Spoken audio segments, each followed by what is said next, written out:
உலகத்தின் மிகச்சிறந்த புகைப்படம் அப்படின்னு நீங்கள் கூகுளில் போய் தேடி பாருங்க, சில படங்கள் வரும். அதில் ஒரு புகைப்படம், ஒரு குழந்தை, ஒரு ஆப்பிரிக்கா நாட்டு குழந்தை தவள முடியாமல் குப்புற கிடக்கும், எலும்பும் தோலுமா. அவளுக்கு கொஞ்சம் தள்ளி ஒரு கழுகு இவ செத்த உடனே சாப்பிட்றதுக்காக காத்துக்கிட்டு இருக்கும். இந்த புகைப்படம் பார்த்துருக்கிறீங்களா? இது உலகத்தின் மிகச்சிறந்த புகைப்படம் என்கின்ற புலிட்சர் அப்படிங்கிற மிகப்பெரிய விருதை வாங்கிய ஒரு புகைப்படம். இதை எடுத்தவர் யாருன்னா கெவின் கார்ட்டர் அப்படிங்கிற ஒரு கலைஞர். அவருக்கு ரொம்ப வருஷமாக கனவு, புலிட்சர் விருதை நம்ம வாங்கணும்னு மாபெரும் கனவோடைய அந்த கலைஞன் அலைஞ்சிக்கிட்டே இருந்தான். ஆப்பிரிக்காவில் தற்செயலாக அந்த மக்களுக்கு உணவு கொண்டு போகிற வேனோட போயிருக்கிறவன் இந்த காட்சியை பார்க்குறான். பசியில் 1 கிலோமீட்டர் தூரத்தில் சாப்பாடு கொடுக்குறாங்க. இந்த பிள்ளை உடம்பை கூட இழுக்க முடியாமல் தவண்டு போய் ஒரு கட்டத்தில் அப்படியே விழுந்துருது. அதை இந்த குழந்தை எப்போ சாகும் நம்ம சாப்பிடலான்னு அந்த கழுகு காத்துட்ருக்கு. இதை ஃபோட்டோ எடுத்துட்டார். ஃபோட்டோ சூப்பராக வந்துருச்சு, ஓடியான்ட்டார் நம்மால். ஓடியாந்து நியூயார்க் டைம்ஸுக்கு புகைப்படத்தை அனுப்பியாச்சு. மறுநாள் புகைப்படம் வெளியில் வருது, உலகமே கொண்டாடுது. புகைப்படம்னா இதுதான் புகைப்படம்னு அவருக்கு அவருடைய கனவான புலிட்சர் விருது கிடச்சிரு. கிடைச்சதுக்கு அப்புறம் தான் அவருக்கு 7 ஆரம்பிக்குது. ஏன் சார் ஃபோட்டோ எடுத்தீங்களே, அந்த பிள்ளை என்ன ஆச்சு? அந்த பிள்ளைக்கு சாப்பாடு கொடுத்தீங்களா? அந்த பிள்ளைய காப்பாத்துனீங்களா? அட்லீஸ்ட் அந்த கழுகையாவது விரட்டி விட்டீங்களா? இந்த கேள்விக்கு இவர்கிட்ட பதிலே இல்லை. ஏன்? ஃபோட்டோ எடுத்தோன்னே ஏன் வேலை முடிஞ்சிச்சுன்னு ஓடியான்ட்டார் நம்மாள். அந்த பிள்ளை என்ன ஆச்சுன்னு தெரியலை. அதற்கப்புறம் விமர்சனம் வருது, ஐயா நீ ஜெயிக்கணுங்கிறதுக்காக ஒரு பிள்ளையோடைய உசுரை பணைய வச்சுட்டியே, நீ எல்லாம் மனுஷனா? நீ தான் உலகத்தின் துரோகின்னு ஒரே வசவுக்காடு. அந்த வருஷம்தான் 94 தான் அவர் அந்த விருது வாங்கியிருக்கிறார். விருது வாங்கி 3வது மாதம் தற்கொலை செய்து கொண்டு அந்த 33 வயது இளைஞன் செத்து போனார். அவர் கனவு என்ன? பெரிய விருது வாங்கணும். அந்த விருதை வாங்கினார்ல, வாழ்க்கையில் ஜெயிச்சிட்டார்ல, பிறையங்க செத்து போனாரு. வாழ்க்கையில் மோசமான வெற்றி என்றும் சில இருக்கிறது. வெற்றி என்பது அடுத்தவர்களை ஒரு பணத்தாலோ ஒரு கலையாலோ ஜெயிப்பதில்லை, அடுத்தவர்களின் உள்ளத்தை கருணையால் தொடுவதுதான் வெற்றி. அந்த வெற்றியைத்தான் உலகம் கொண்டாடும்.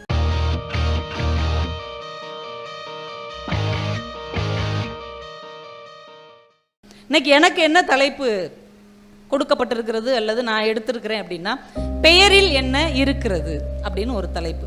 சரி, புது தலைப்பு. புதுசாக நீங்கள் புத்தக திருவிழா தொடங்குறீங்க. நம்மளும் பழசையே பேசி ஆட்டினமாவே ஆட்டாமல் அரைச்சமாவே அரைக்காமல் ஒரு புது தலைப்பு கொடுப்பேன்னு உங்கள் மேலே உள்ள நம்பிக்கையில் இந்த தலைப்பை கொடுத்துருக்குறேன். பெயரில் என்ன இருக்கிறது? பெயரில் என்ன மாதிரி இருக்குதாங்க? இப்போ டக்குன்னு ஒருத்தட்ட கேட்கும், நீங்கள் யாருமா அப்படின்னா என்ன சொல்லுவாங்க?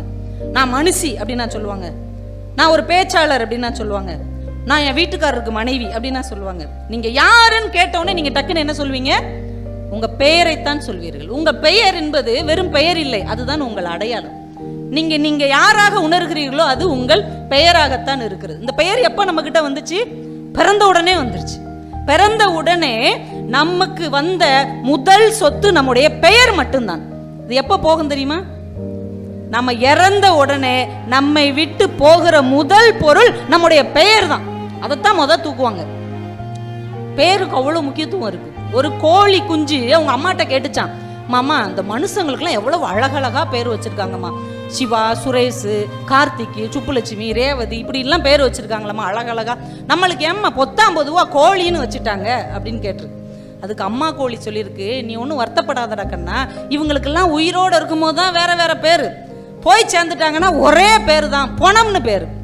ஆனால் நம்மளுக்கு உயிரோடு இருக்கும்போது தான் ஒரே பேர். ஆனால் நம்ம இறந்ததுக்கு அப்புறம் எத்தனை பேர் தெரியுமா? சிக்கன் 65, சிக்கன் டிக்கா, சிக்கன் தந்தூரியன், சிக்கன் லாலிபாப், எவ்வளோ பேர் நமக்கு. மனிதர்களுக்கும் நமக்கும் அதுதான் வித்தியாசம். இறந்த பிறகு அவர்கள் காணாமல் போகிறார்கள், இறந்த பிறகுதான் நாம மக்கள் மத்தியில் வாழ ஆரம்பிக்கிறோம் என்று ஒரு கோழி தன்னுடைய குட்டி கோழியிடம் சொன்னதாம். இப்ப பேர் என்பது எவ்வளவு பெரிய அடையாளமாக இருக்கிறது. நம்ம இறந்த உடனே நம்மளை விட்டு போற முதல் பொருள் எது அப்படின்னா நம்முடைய பெயராகத்தான் இருக்கிறது. அதனாலதான் திருமூலர் ரொம்ப அழகா சொன்னார், ஊரெல்லாம் கூடி ஒலிக்க ஓலமிட்டு பெயரினை நீக்கி. என்ன செய்வாங்களாம்? நம்மகிட்ட இருக்கிற பெயரினை நீக்கி பிணமென்று பெயரிட்டு புது பெயர் சூட்டுவாங்களாம். நமக்கு என்ன பேரு? பிணமென்று பெயரிட்டு.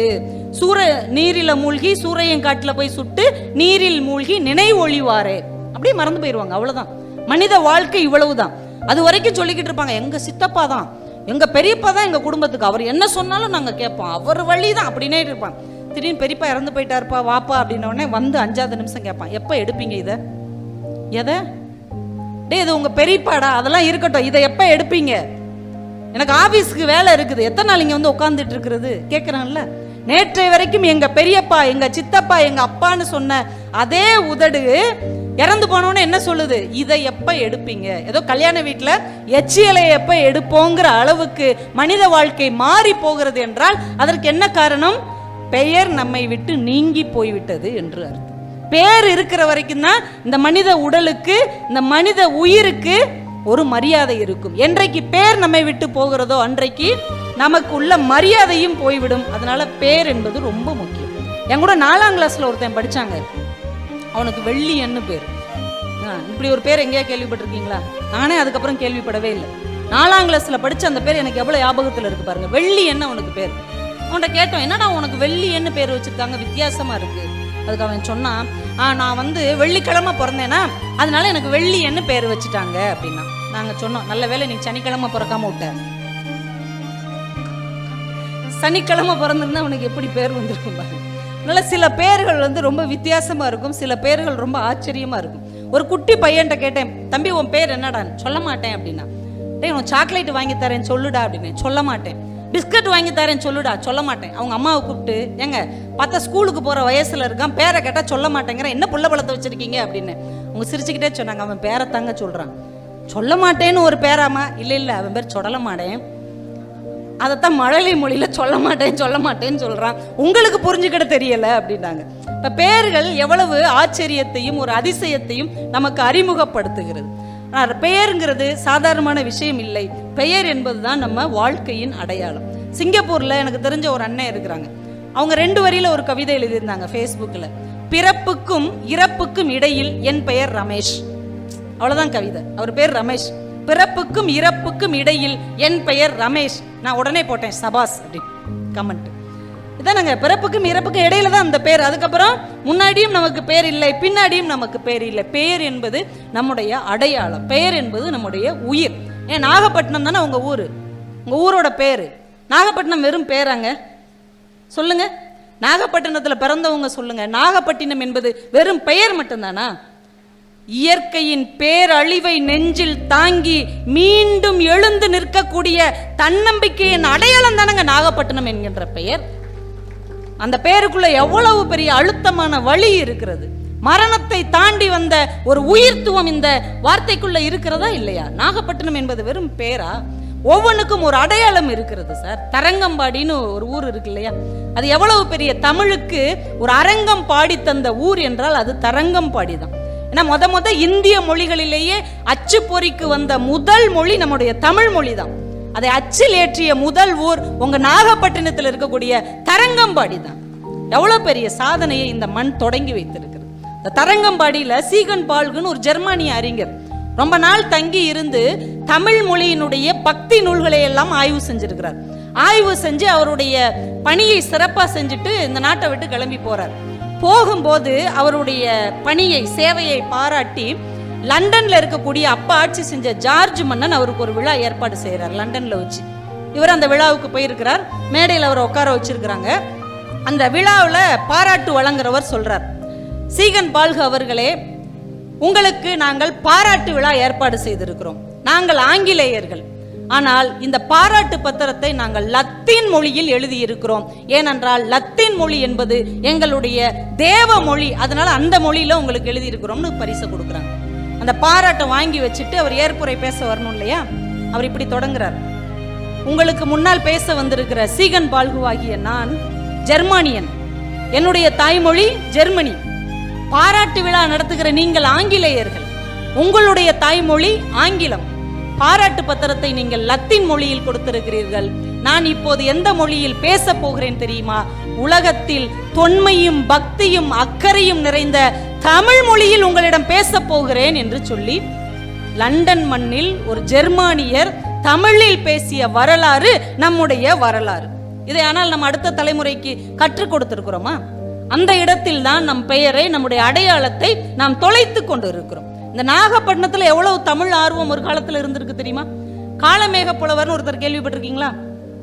காளமேக புலவர் சிலேடையா எழுதி இல்ல வேணாங்க சிலேடையா கவிதை எழுதுறதுல ரொம்ப வல்லவர். சிலேடைனா என்ன தெரியுமா? 2 அர்த்தம் வர்ற மாதிரி பாட்டு எழுதுறது. 2 அர்த்தம்ங்கிறது வேற, ரெட்ட அர்த்தங்கிறது வேற.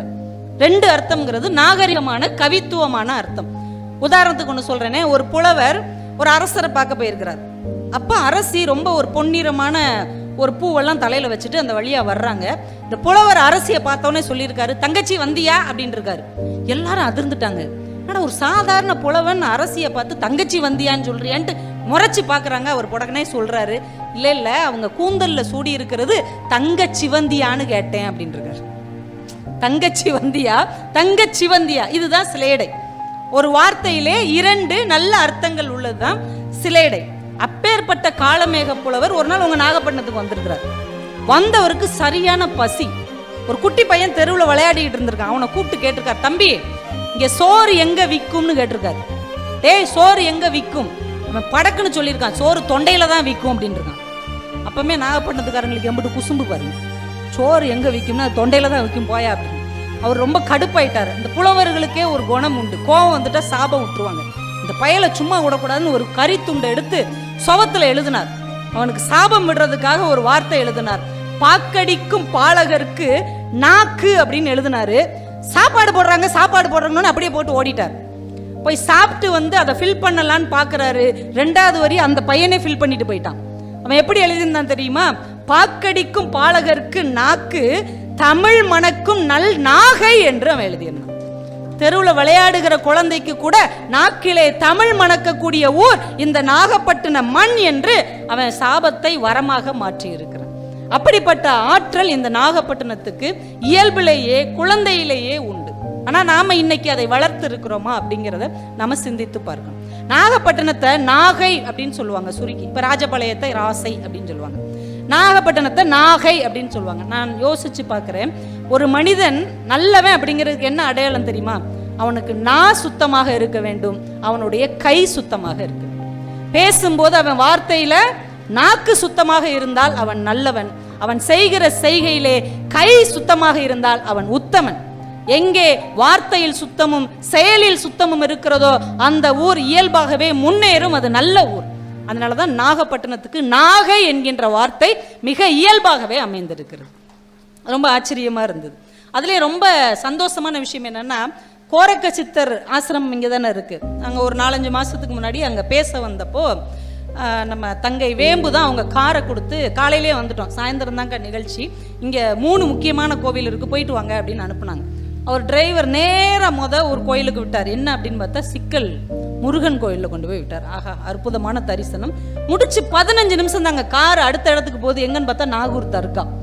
அங்கேயும் போய் நல்லா சாமியை கும்பிட்டு கொஞ்ச நேரம் உட்காந்து ப்ரேயர் பண்ணிட்டு அடுத்து ஒரு 20 நிமிஷம் தான் வேளாங்கண்ணி மாதா கோயிலுக்கு போயாச்சு. அங்கேயும் சாமியை கும்பிட்டுட்டு மத்தியானம் சாப்பிட்றதுக்குள்ள நாங்கள் திரும்ப ஹோட்டலுக்கு வந்துட்டோம். எனக்கு ரொம்ப ஆச்சரியமா இருந்தது. எம்மதமும் சம்மதம் என்பதை நாம் வார்த்தையாக சொல்லி கொண்டிருக்கிறோம். இந்த நாகப்பட்டினம் வாழ்க்கையாகவே வைத்திருக்கு. இது இந்த மண்ணினுடைய பண்பாடுங்க. எல்லா சமயங்களையும் தன் சமயமாக நேசிக்கக்கூடிய பண்பாடு இந்த தமிழ் மண்ணின் பண்பாடு. இன்னைக்கு யாரோ அதை குழப்பிக்கிட்டு இருப்பாங்க. ஆனால் தமிழர்கள் என்றைக்கும் அதுல உறுதியாக ஒன்றாக நாம இருக்கணும். சாதாரணமான விஷயம் இல்லை. நம்முடைய பணக்கார கடவுள்னு நம்ம கொண்டாடுகிற திருப்பதி வெங்கடாஜல பெருமாள் இருக்கார் இல்லையா, அந்த திருப்பதி வெங்கடாஜல பெருமாளுக்கு ஹைதர் அலி என்கின்ற இஸ்லாமிய அரசர் 8 கிலோ தங்க காசு மாலையை பரிசாக கொடுத்திருக்கிறார். இன்றைக்கும் திருப்பதி பெருமாள் அந்த காசு மாலையை போட்டுக்கொண்டுதான் தரிசனம் செய்து கொண்டிருக்கிறார் என்றால் இது இந்த மண்ணின் பண்பாடு. இந்த இஸ்லாமிய அரசர் கொடுத்த காசு மாலை இன்னைக்கு வெங்கடேசல பெருமாள் நெஞ்சிலே இருக்கிறது. மதுரை மீனாட்சி இருக்காங்க இல்லையா, அவங்களுக்கு அப்போ சுதந்திரத்துக்கு முன்னாடி மாவட்ட கலெக்டரா இருந்த ரோஸ் பீட்டர் ஒரு தங்க செருப்பை பரிசா கொடுத்துட்டு போனார், கிறிஸ்தவ அதிகாரியாக. இன்னைக்கும் மதுரை மீனாட்சி நவராத்திரியில் ஒரு நாள் அந்த ரோஸ் பீட்டர் கொடுத்த தங்க செருப்பை காலில் போட்டுக்கொண்டு நகர்வலம் வருகிறாள் என்றால் இது இந்த மண்ணின் பண்பாடு. சமயங்களை எல்லாம் தாண்டி எங்களுக்குள் நேசம் இருக்கிறது என்பதை நினைவுபடுத்தி கொண்டே இருக்கிற பண்பாடு. இன்னைக்கும் ஐயப்பன் கோயிலுக்கு மாலை போட்டு செல்லுகிற இந்து சகோதரர்கள் முதல்ல வாவர் மசூதியில் போய் வழிபாடு செய்துவிட்டு அதற்கு பிறகுதான் ஐயப்பனையே தரிசனம் செய்வார்கள் என்றால் எம்மதமும் சம்மதம் என்பது இந்த தமிழ் மண்ணின் பண்பாடு. அதை வாழ்க்கை முறையாகவே வைத்திருக்கிற ஊர் நாகப்பட்டினம் என்கின்ற ஒரு அற்புதமான ஊர். அதனால இந்த ஊர்ல புத்தக திருவிழா தொடங்கப்படுவது ரொம்ப அடுத்த தலைமுறைக்கு நன்மையை தரக்கூடிய ஒரு செயலாக இருக்குது. இந்த பேர் அப்படிங்கிறது வெறும் பேர் இல்லை. பேர் என்பதுல ஒரு வரலாறு இருக்குது. பேர் என்பதுல அரசியல் இருக்கிறது. பேர் என்பதிலே அக்கறை இருக்கிறது. பேர் என்பதில் காதல் இருக்கிறது. பேர் என்பதில் மரியாதை இருக்கிறது. நான் ரொம்ப ஆச்சரியப்பட்ட ஒரு பெயர், நீங்க நிறைய பேர் கேள்விப்பட்டிருப்பீங்க. நான் ரொம்ப ரொம்ப ஆச்சரியப்பட்டு பார்த்த ஒரு பேர் என்ன தெரியுமா? நம்ம இந்தியாவின் அரசியல் அமைப்பு சட்டத்தை எழுதியவர் யார்? அம்பேத்கர். நம்ம அரசியல் அமைப்பின் தந்தை, ஆசான் கொண்டாடப்படுபவர் யார்? அம்பேத்கர். அம்பேத்கரா? அம்பேத்கர் அவர் பேரா? அம்பேத்கர் அவர் பேரே கிடையாதுங்க. பீமாராவ் என்பதுதான் அவருடைய சொந்த பெயர். அம்பேத்கர் என்பது அவர் மேல் அக்கறையும் அனுசரணையும் காட்டிய அவருடைய ஆசிரியரின் பெயர் அம்பேத்கர் என்ற பெயர். நீங்க கைத்தட்டலாம், அப்படியே அதிர்ந்து போய் உட்கார்ந்துருக்கீங்க. உலகத்திலே தன் ஆசிரியர் பெயரை தன் பெயராக மாற்றிக்கொண்ட மாணவன் அநேகமா அம்பேத்கராக மட்டும்தான் இருக்கும். இப்ப எந்த அளவுக்கு ஒரு பெயருக்குள் தன்னுடைய நன்றி உணர்ச்சியை பொதிந்து வைத்திருக்கிறார். அப்ப பெயர் என்பது வெறும் பெயர் இல்லை, அது நன்றியின் அடையாளம் என்று அவர் அறிவுறுத்தி இருக்கிறார். நீங்க கிரேசி மோகனுடைய நாடகம்லாம் நிறைய பார்த்திருப்பீங்க இல்லையா?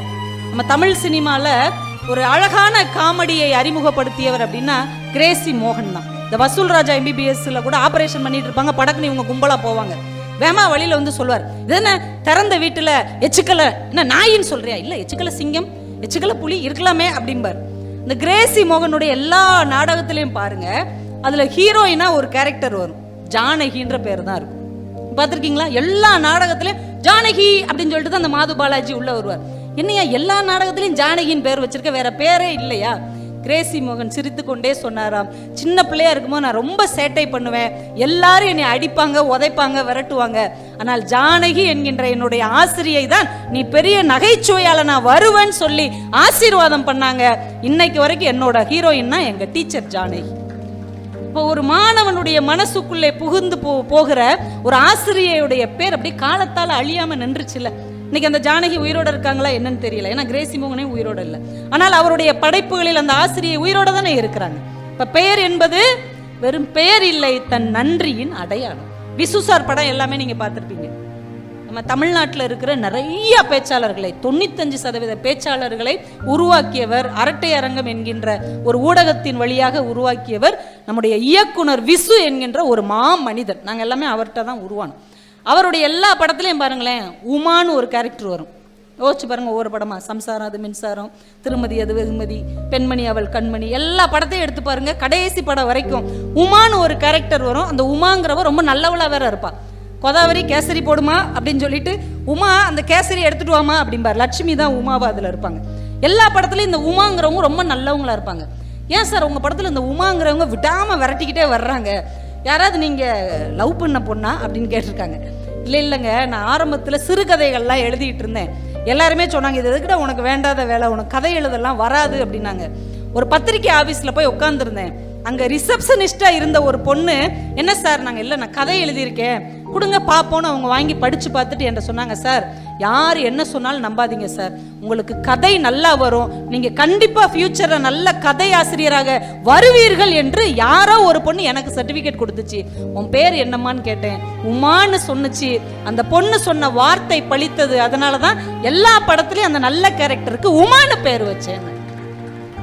இப்போ பேர் என்பது சாதாரணமான விஷயம் இல்லை, அது நம்முடைய நம்பிக்கையின் அடையாளமாக இருக்கு. நம்ம தமிழறிஞர் சாலமன் பாப்பையா அவர்கள் நம்ம தமிழ் வரலாற்றில் ஒரு பட்டிமன்றத்திற்கு இவ்வளவு பெரிய உயரத்தை கொடுக்க முடியும் என்று தன் வாழ்நாளில் நிரூபித்த ஒரு மிகச்சிறந்த அறிஞர் திரு சாலமன் பாப்பையா அவர்கள். அவங்க பையனுக்கு என்ன பேருன்னா தியாகமூர்த்தின்னு பேர்.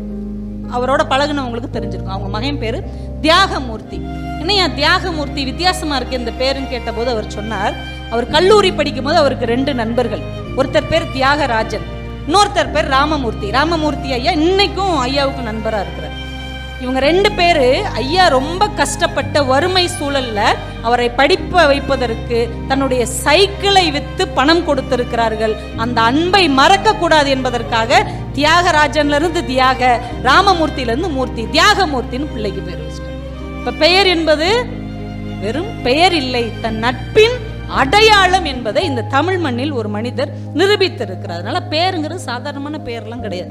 நீங்கள் 1970 அந்த சமயங்கள்ல எல்லாம் வாசிக்கிற பழக்கம் இருக்கிற அம்மா அப்பாவுக்கு பிள்ளைகள் பிறந்துச்சுன்னா என்ன பேர் வச்சாங்க நீங்கள் உற்று கவனிச்சு பாருங்க. அப்போ நான் பார்த்தசாரதி எழுதின குறிஞ்சி மலருங்கிற நாவல் ரொம்ப பிரபலம்.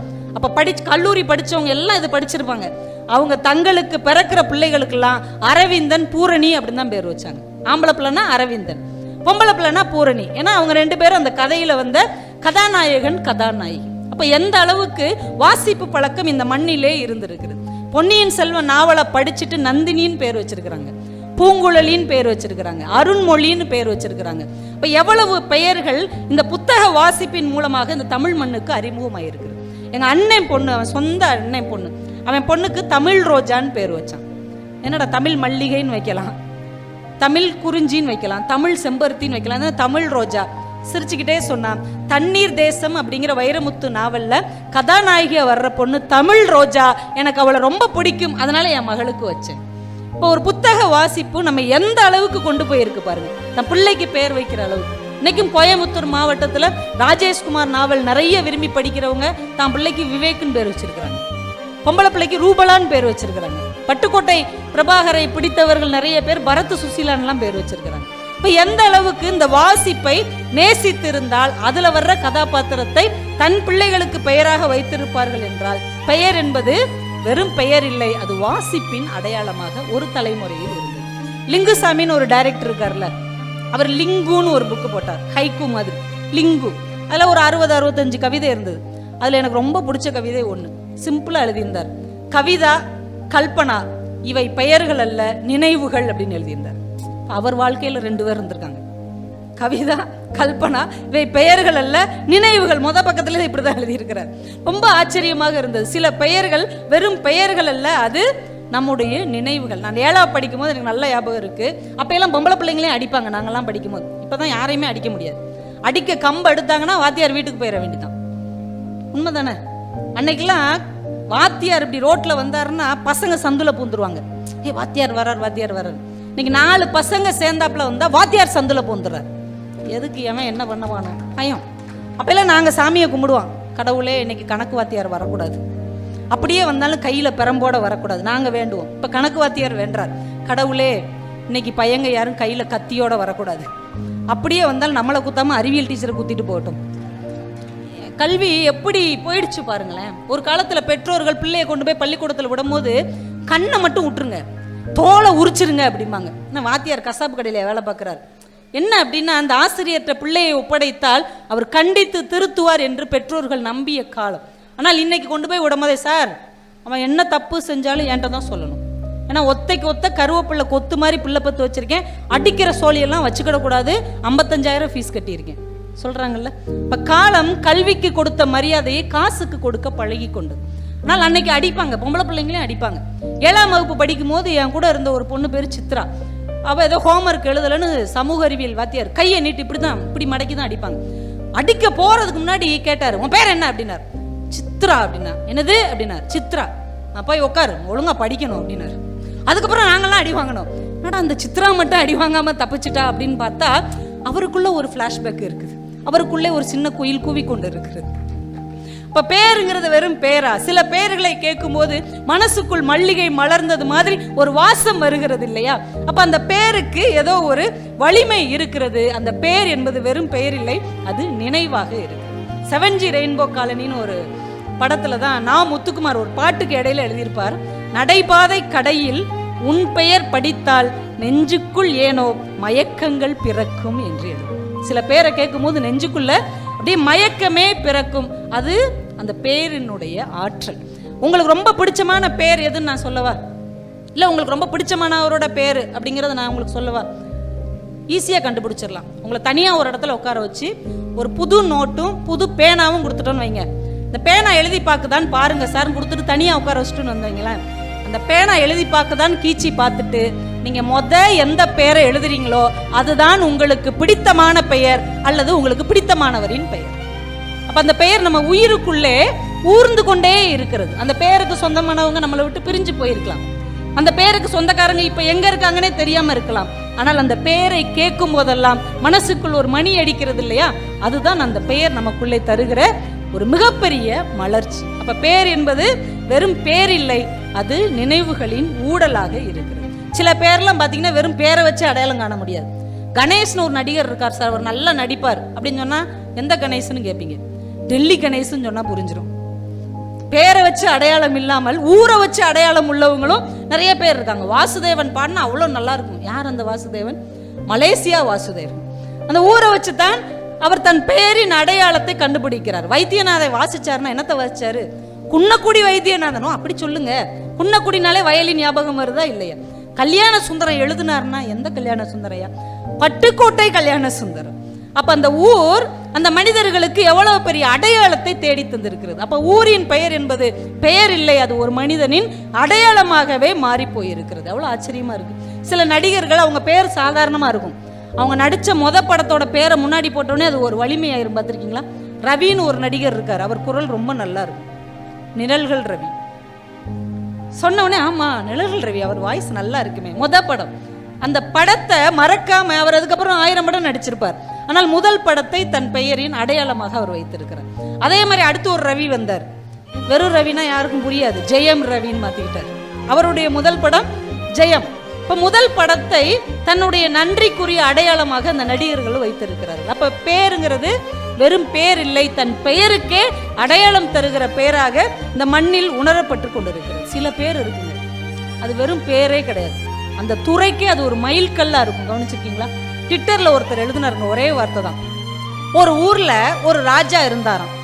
ட்விட்டர்ல எழுதியிருக்கிறார், ஒரு ஊர்ல ஒரு ராஜா இருந்தாரு, இன்னைக்கு வரைக்கும் அவர் தான் ராஜா, அவர் தான் இளையராஜா. எவ்வளவு அர்த்தம் நிறைந்த வார்த்தை. ஒரு ஊர்ல ஒரு ராஜா இருந்தாரு, இன்னைக்கு வரைக்கும் அவர் தான் ராஜா, அவர் தான் இளையராஜா. அப்ப அந்த இளையராஜாங்கிற ஒரு வார்த்தை, ஒரு பெயர் இசைத்துறைக்கே ஒரு மைல் கல்லாக நமக்குள்ளே அடையாளத்தை தருகிறதா இல்லையா? அவருடைய தளபதின்னு ஒரு படத்துல வாலி ஒரு பாட்டு எழுதினார், சின்ன தாயவள் தந்த ராசாவேன்னு ரஜினிகாந்துக்கு எழுதியிருப்பார். நீங்க நல்லா கவனிச்சு பாருங்க, அது ரஜினி சாருக்கு எழுதியிருக்க மாட்டார், அது இளையராஜாவுக்கு தான் எழுதியிருப்பார். சின்ன தாய்ங்கிறது இளையராஜா அவங்களுடைய அம்மா பேர்.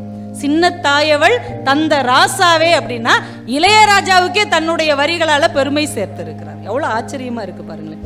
அதே மாதிரி எம்ஜிஆர் அவர்கள் அவருடைய பட கம்பெனிக்கு என்ன பேர் வச்சார்னா சத்யா மூவிஸ்னு அவங்க அம்மா பேரை வச்சார். இப்ப அம்மா பேருங்கிறது வெறும் பேரா? அம்மாங்கிறது பொது பேர். நான் அம்மான்னு சொன்னோடனே நான் எங்க அம்மாவை நினைப்பேன், நீங்க உங்க அம்மாவை நினைப்பீங்க. ஆனா அம்மா பேர் கொண்ட யாரையாவது பார்க்கும்போது மனசுக்குள்ள ஒரு சந்தோஷம் வரும். பார்த்துருக்கீங்களா? அம்மா இல்லாதவங்களுக்கு தான் அது தெரியும், அப்பா இல்லாதவங்களுக்கு தான் தெரியும். அப்பா பேர்ல ஒருத்தரை பார்த்த உடனே அப்படியே மனசு அப்படி நெகிழ்ந்து போகும். நான் அந்த அப்பா குறித்த அந்த பேச்சில் கூட நான் இதை பதிவு செஞ்சிருப்பேன்.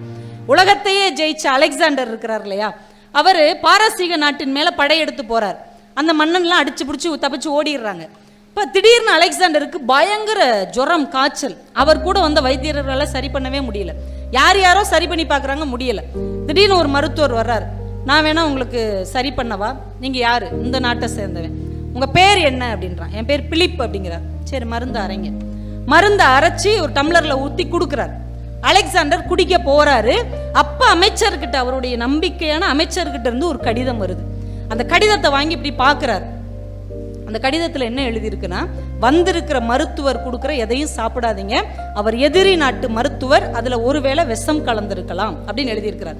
இந்த லெட்டர் அந்த மருத்துவர் கையில இந்த கையில கொடுத்துட்டு அவர் படிக்கிறதுக்கு முன்னாடி அவர் குடிச்சிடுறாரு. இந்த மருத்துவர் படிச்சுட்டு பதறார், ஐயோ நான் விஷம் எதுவும் கலக்கல, நான் உங்களை நம்புறேன், அதனாலதான் லெட்டர் உங்கள்கிட்ட கொடுத்துட்டு நான் குடிச்சிட்டேன்ல மருந்த. எப்படி சார் நம்புனீங்க? உங்க அமைச்சர் சொன்ன வார்த்தைய நம்பாம யாரோ ஒருத்தனான என்ன எப்படி நம்புனீங்க?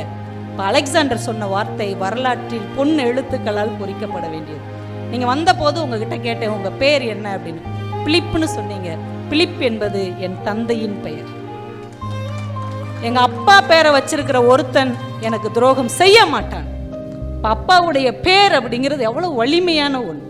அதனாலதான் பிள்ளைகள் தலையெடுத்து வரும்போது அப்பாவுடைய பெயரை தன்னுடைய தொழிலுக்கோ கம்பெனிக்கோ இல்ல துணையினோ அப்பாவுடைய பெயரை போடுகிறார். அப்ப அப்பாவுடைய பெயர் என்பது நமக்கு வலிமை தரக்கூடிய ஒரு மந்திரமாக இருக்கிறது. அது வெறும் பெயர் இல்லை. அம்மாவுடைய பெயரும் அப்படித்தான். பாரதி ராஜா நிறைய சினிமா எடுத்தார். தமிழ் சினிமாவுடைய தலையெழுத்தையே அவர் மாத்தினார். அதுல கருத்தமான ஒரு படம் எடுத்தார். அதுல பாத்தீங்கன்னா அந்த உசிலம்பட்டி மதுரை சைடெல்லாம் பொம்பளை பிள்ளைங்க நிறைய பிறந்துருச்சுன்னு வைங்க, சடக்குன்னு கள்ளிப்பாலை அரைச்சி ஊற்றி விட்டுருவாங்க, அது பாவம் செத்து போயிடும். அதுல கருத்தமாங்கிற பிள்ளைய சாகடிக்கணும்னு அவங்க அப்பா நினைச்சிருப்பார். ஆனால் அந்த கள்ளிப்பாலுக்கு தப்பிச்சு தான் அந்த பிள்ளை அவங்க வீட்டில் வளரும். ஒரு காலத்தில் அவங்க அப்பாவுக்கு கைகால் வராமல் போகும்போது அவங்க அப்பாவை ஒரு குழந்தையை போல உட்கார வச்சு குளிக்க வச்சு ட்ரெஸ்ஸை மாற்றி சாப்பாட்டு ஊட்டுவா. அப்போ கண்ணீரோடு நான் வேண்டாம்னு நினச்ச மகதான் என்னைய வேணும்னு பாதுகாக்கிறான்னு அவங்க அப்பா அழுவார். இந்த கருத்தம்மாங்கிற பேர் யாரோட பேர் தெரியுமா? பாரதி ராஜாவுடைய அம்மா பேர். இந்த படத்துக்கு அவர் விருது வாங்கினார். ஒரு அன்பான மகளுக்கு தன் அம்மாவின் பெயரை வைத்திருக்கிறார் என்றால் அந்த படத்துடைய பேர் என்பது வெறும் பேர் இல்லை, தன் அம்மா மீது கொண்ட நேசம் அங்கே ஒரு அடையாளமாக நிற்கிறது. இன்னைக்கு நீங்க மதுரை மாவட்டங்கள்ல உசிலம்பட்டி சைட்லாம் பார்த்தீங்கன்னா இப்போ ஒரு 10 வருஷத்துக்கு முன்னாடி வரைக்கும் இது நடந்தது. பொம்பளை பிள்ளைங்களுக்கு இப்படி ஒரு துயரம் நடந்தது. அதையும் தாண்டி இப்போ என்ன பண்ண ஆரம்பிச்சிட்டாங்கன்னா, ஒரு குழந்தை பிறந்துச்சுன்னா நல்ல பேர் வைப்பாங்க, 2வது குழந்தை பிறந்துருச்சுன்னா வேம்புன்னு பேர் வைப்பாங்க. பாப்பாவுக்கு எப்படி வச்சாங்கன்னு தெரியல. வேம்புன்னா கசக்கு தான், 2வது பொம்பளை பிள்ளைன்னே கசக்குது வேம்பு. 3வது பொம்பளை பிள்ளை பேர் பிறந்துச்சுன்னு வைங்க போதும் பொண்ணுன்னு பேர் வைப்பாங்க. 4வது பொம்பளை பிள்ளை பிறந்துச்சுன்னு வைங்க வேண்டாம் பொண்ணுன்னு பேர் வைப்பாங்க. திருவள்ளூர் மாவட்டத்தில் ஒரு பிள்ளைக்கு வேண்டாம்னே பேர் வச்சுட்டாங்க, பொண்ணுன்னு கூட வைக்கல. 3வது பொம்பளை பிள்ளை கூலி வேலை செய்கிற அம்மா அப்பா வேண்டாம்னே பேரை வச்சுட்டாங்க. ஆனால் வேண்டாம்னு பேரை வச்சுட்டாங்கன்ட்டு இந்த பிள்ளை கஷ்டப்பட்டு படித்து விஐடியில் போய் சேர்ந்துருக்கு. போனோடனே பிரின்சிபால் கேட்டுருக்காரு, உங்கள் பேர் என்னம்மா? அப்படி வேண்டாம் அப்படின்ட்டு போயிடுச்சு. நான் கொடுத்தாங்க இவ வேண்டாங்கிறா அப்படின்னு கூட இருக்கிற பிள்ளைங்களாம் சொல்லியிருக்காங்க, அவள் பேரே வேண்டாம் தான் சார். எல்லாரும் கேலி பண்ணியிருக்காங்க, எனக்கு இது வேண்டாம் எனக்கு அது வேண்டாம் அப்படின்னு அந்த பொண்ணை கேலி பண்ணிட்டு. அந்த நல்ல பேர்னாலே நம்ம ஊரில் கேலி பண்ணுவாங்க, வேண்டாம்னு பேர் வச்சா எவ்வளோ கேலி பண்ணுவாங்க. அந்த பொண்ணு 4th இயர் படிக்கும்போது அவங்க காலேஜில் கேம்பஸ் இன்டர்வியூ ஜப்பானில் இருக்கிற ஒரு மிகப்பெரிய நிறுவனம் நடந்துச்சு. அந்த இன்டர்வியூவில் அதிக மதிப்பெண் எடுத்து வருஷத்துக்கு 22 லட்சம் ரூபாய் சம்பளத்தில் தேர்வு செய்யப்பட்ட பெண் வேண்டாம் என்று பெயர் வைக்கப்பட்ட பெண். எந்த பிள்ளைக்கு வேண்டாம்னு பேர் வச்சாங்களோ அந்த பொண்ணு தான் எங்க நிறுவனத்துக்கு வேண்டும் என்று ஜப்பான் தேர்ந்தெடுத்தது. இப்ப தன் அறிவால் தன் பெயரின் தலையெழுத்தை மாற்ற முடியும் என்று இந்த தமிழ் மண்ணில் ஒரு பெண் நிரூபித்திருக்கிறாள் என்றால் பெயர் என்பது வெறும் பெயர் இல்லை. இப்போ புத்தர் அப்படின்னு ஒருத்தர் இருக்கிறார். இன்னைக்கு எல்லார் வீட்லையும் புத்தர் வாங்கி வச்சிடறோம். அவருடைய ஆலோசனையை பின்பற்றுறோமோ இல்லையோ எல்லா வீட்லேயும் ஒரு குட்டி புத்தா, தூங்குற புத்தா, சிரிக்கிற புத்தா, உட்காந்துருக்கிற புத்தா, சைடில் இப்படி பார்க்குற புத்தா, எல்லார் வீட்லேயும் ஒரு புத்தர் இருக்கிறார். அவருடைய முழு பேர் என்னது? கௌதம புத்தர். கௌதம அப்படிங்கிறது யார் கொடுத்த பட்டம்? புத்தர் பிறந்த 6வது நாள் அவங்க அம்மா இறந்து போயிட்டாங்க. இந்த 6வது நாள்ல இருந்து அவரை தூக்கி வளர்த்த அவங்க சிற்றன்னைக்கு பெயர் கௌதமி என்று பெயர்.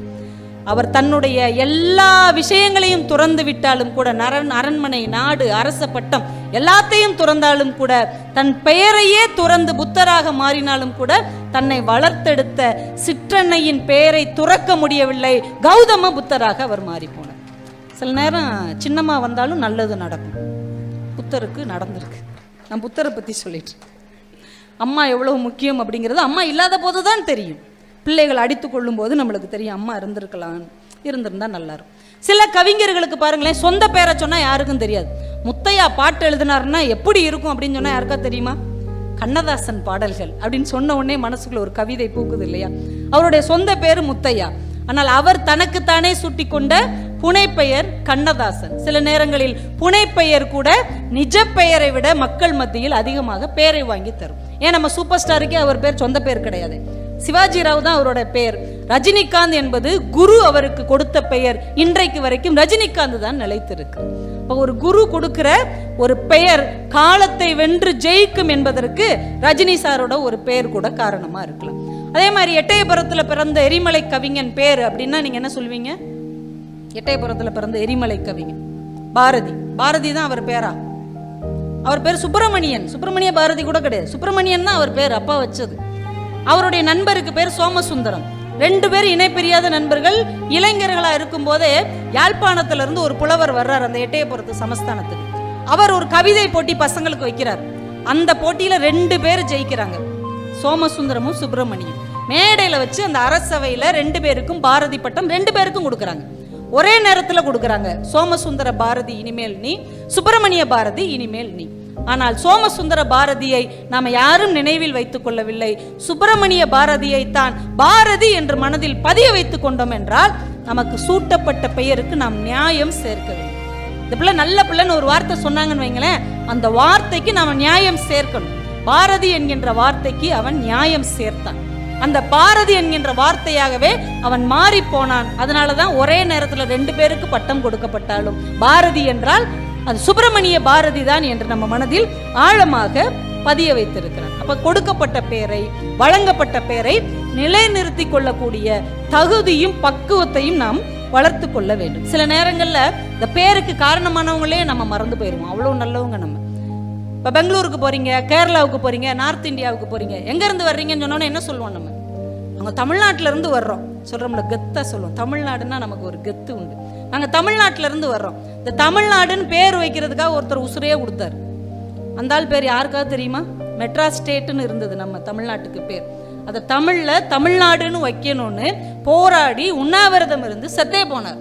அவருக்கு பெயர் சங்கரலிங்கனார். சங்கரலிங்கனார் என்கின்ற பெயரை இன்றைக்கு யார்கிட்ட சொன்னாலும் தெரியாது. ஆனால் நாமெல்லாம் தமிழ்நாட்டுக்காரர்கள். எங்கிருந்து வருகிறீர்கள் என்று கேட்டால் நாங்கள் தமிழ்நாட்டிலிருந்து வருகிறோம் என்று பெருமையாக சொல்வோம். ஆனால் அந்த பேருக்கு உயிர் கொடுத்தவர், அவருடைய பேர் நமக்கு தெரியாது. அப்ப நம்ம எப்படி காலத்தால் பின்தங்கி இருக்கிறோம் அப்படிங்கிறத நீங்க யோசிச்சு பார்க்கணும். சில பேர்லாம் ஆச்சரியமா இருக்கும். இன்னைக்கு நம்ம எவ்வளவு மனசு மாறி இருக்கிறோம். கோயில்ல ஒருத்தர் அர்ச்சனை பண்ண வந்தவர் சொன்னார், இந்த பாருங்க, தமிழ் கோயில், கடவுள் தமிழன், தமிழ்ல தான் அர்ச்சனை பண்ணணும். சரிங்கய்யா, அர்ச்சனை பண்ணிடுவோம், பிள்ளைங்க பேரை சொல்லுங்க, பட்டப்பட்டன்னு சொன்னார். ஆதர்ஷ், கிருத்திக், ஆராதனா, ஹாசினி, தமிழ்ல அர்ச்சனை பண்ணு. அப்படியே ஐயர் பார்த்தார், தமிழ்ல நான் அர்ச்சனை பண்ணணும், நீ பேர் மட்டும் வடமொழியில வைப்பேன்னு. நல்ல ஆளுகையா அப்படின்ட்டு உள்ள போனோம். இன்னைக்கு எல்லார் வீட்டிலையும் என் பிள்ளைக்கு உட்பட நாம் வடமொழியில் பேர் வைத்துக் கொண்டிருக்கிறோம். ஏன்? தமிழ் மொழியில் பேர் வைத்தால் அது ஏதோ தாழ்ச்சி மாதிரியும், வடமொழியில் பேர் வைத்தால் நாம ஒரு படி உயர்ந்ததாகவும் நாம் கற்பனை பண்ணி கொண்டிருக்கிறோம். ஆனால் ஒரு காலத்தில் வடமொழியில் வைக்கப்பட்ட பெயரை தமிழில் மாற்றிய அறிஞர் பெருமக்கள் இந்த மண்ணில் வாழ்ந்தார். சூரிய நாராயண சாஸ்திரின்னு ஒருத்தருக்கு பேர். இதனே வடமொழியில பேர் வச்சுட்டாங்க அம்மா அப்பா. மாத்துவோம். சூரியன்னா என்ன? பருதி. நாராயண மால், சாஸ்திரி கலைஞன், பருதி மால் கலைஞன் வச்சுக்கிட்டாரு. அவருக்கு வேதாச்சல சுவாமின்னு ஒருத்தருக்கு பேரு, மறைமலை அடிகள்னு வச்சுக்கிட்டார். ஞான பிரகாசம்னு ஒருத்தருக்கு பேரு, அறிவொளின்னு மாத்திக்கிட்டார். சந்தோஷம்னு ஒருத்தருக்கு பேரு, மகிழ்நன்னு மாத்திக்கிட்டார்.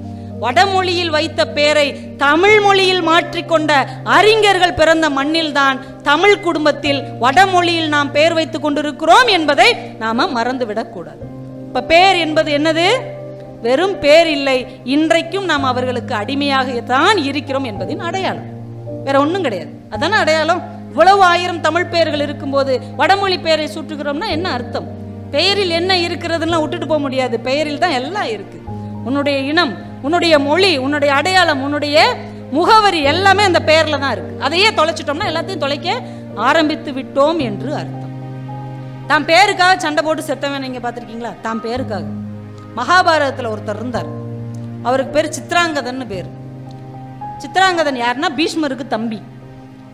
அவர் ஒரு நாள் காட்டுக்குள்ள போயிருக்கிறார். ஒரு கந்தர்வனை பார்த்திருக்காரு. அன்னைக்கெல்லாம் சர்வசாதாரணமா வானத்துல இருந்து எல்லாரும் வந்துட்டு போவாங்க போல. அவங்க வாட்டு பாராசூட்ல வந்து இறங்கின மாதிரி அப்படி ஒரு கந்தர்வன் இறங்கியிருக்கான். இவர் சும்மா கிடக்காம அவர்கிட்ட உன் பேர் என்ன அப்படின்னு இருக்காரு.